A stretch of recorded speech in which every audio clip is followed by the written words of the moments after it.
everyone. We are from Group 7. Today we are going to discuss about the Assignment 1, STID 3014, Data System and Information Retrieval. So this is the question of the Assignment 1, and it's about the conversation between Mr. Omar and Dr. Abdul Halim. They are discussing about the problem of the existing tracking system in UUM.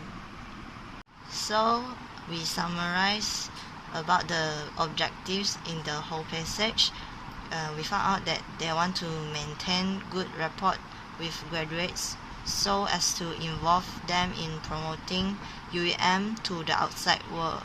Secondly, they want to get support from them to aid development of the students' career internationally. Thirdly, they want to help to recruit foreign students. And lastly, they want to provide an efficient and effective way of update graduates' data like basic info and current status. So in this assignment 1, the first discussion question for us is what are the issues associated with the alumni center. To discuss these issues, the first one we find out is the complete graduates record are not registered, so mean that there are still missing records. Secondly, they cannot provide a good and effective way to update employment status of the graduates. These issues happen due to the constraint of the old system in UUM. UUM have produced graduates for more than 20 years, but the system only records last 5 years graduate students' data. UUM should instruct Alumni Center to provide a quick solution as fast as possible. So next, the second discussion question is, as an IT expert, how can IT be used to solve these issues? So as an IT expert, we could create a simple web application to capture employment status online and for the missing data. This web system allows the UUM graduate to access their limited profile data through their IC number or through their matrix number. Secondly, for those IC that have not recorded in UUM IT system, this web system will provide functionality for them to add in their basic profile data. Thirdly, we can also provide functionality in this web system to update their employment status. And lastly, to enhance more security in the web system, the updating process must be reconfirmed and authorized.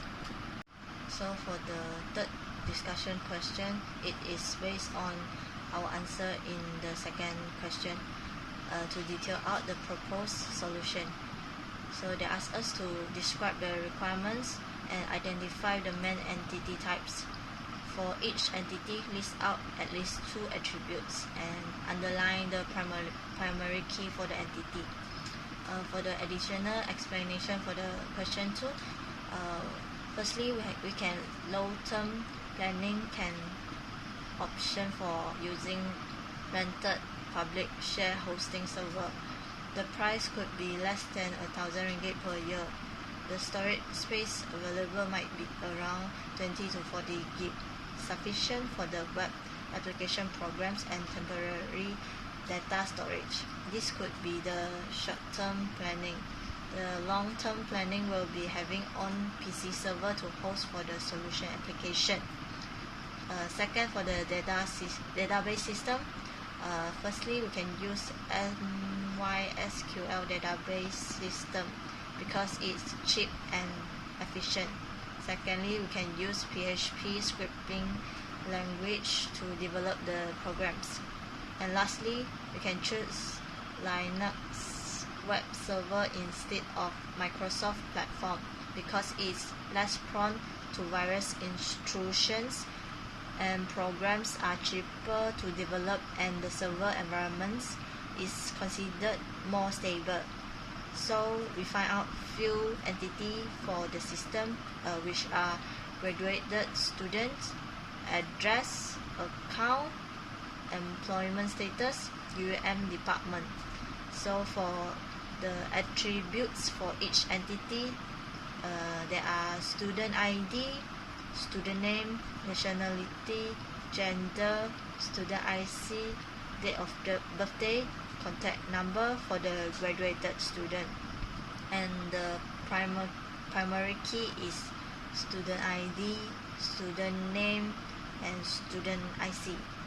For address, the attributes are student ID, country, streets, states, and zip code.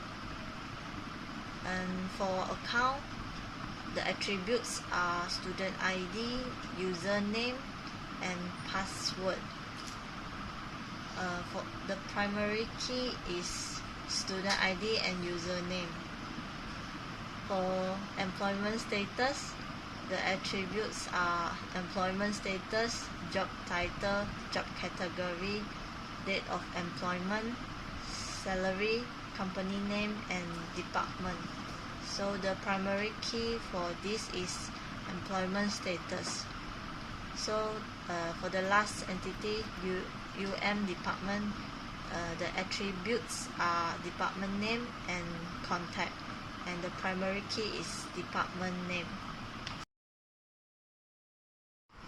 Now we are going to explain about the entity relationship diagram of tracking system of UUM. We have found out 5 entities in this tracking system of UUM, which are UUM department, address, graduated student, account, and employment status. We have drawn out the 5 entities into 5 different perspective boxes. Each entity have their own attributes. Start from UUM department, there are department name, contact. For address, there are student ID, country, street, state, and zip code. For graduated student, there are student ID, student name, nationality, gender, student IC, date of birth, contact number. And for account, there are student ID, username, password. For employment status, there are employment status, job title, job category, date of employment, salary, company name, and department. A relationship between 2 entities.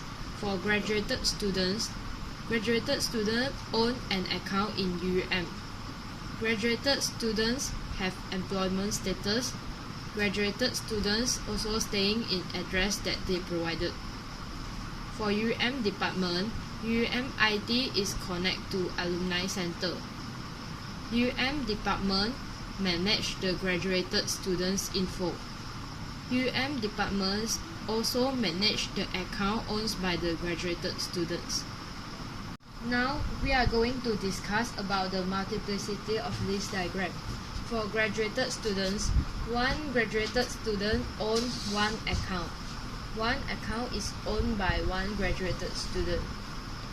One